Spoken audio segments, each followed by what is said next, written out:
The Divine Comedy, The Vision of Hell, Purgatory, and Paradise by Dante Alighieri, translated by the Reverend H. F. Carey, M.A. Cantos 1 to 34. The Vision of Hell. Canto 1.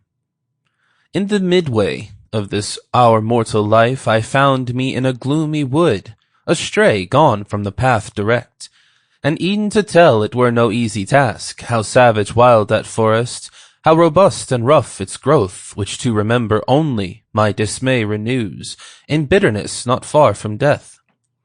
Yet to discourse of what there good befell, all else will I relate discovered there.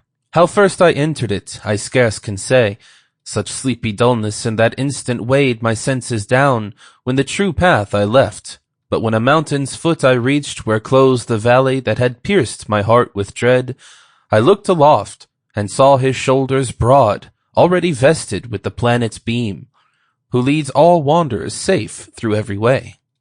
Then was a little respite to the fear that in my heart's recesses deep had lain all of that night, so pitifully past. And as a man with difficult short breath, forspent with toiling, scaped from sea to shore, turns to the perilous wide waste, and stands at gaze, e'en so my spirit that yet failed, struggling with terror, turned to view the straits that none hath passed and lived. My weary frame, after short pause, recomforted, again I journeyed on over that lonely steep. The hinder foot still firmer.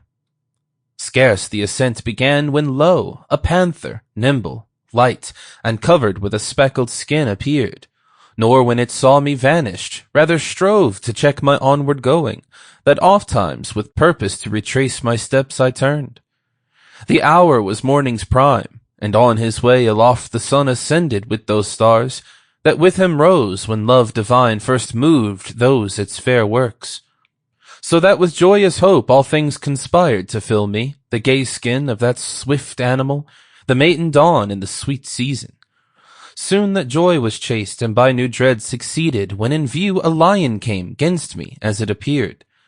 With his head held aloft, and hunger mad, that e'en the air was fear-struck, a she-wolf was at his heels, who in her leanness seemed full of all wants, and many a land hath made disconsolate ere now. She with such fear o'erwhelmed me, at the sight of her appalled, that of the height all hope I lost. As one who with his gain elated sees the time when all unwares is gone, he inwardly mourns with heart-gripping anguish. Sample complete. Ready to continue?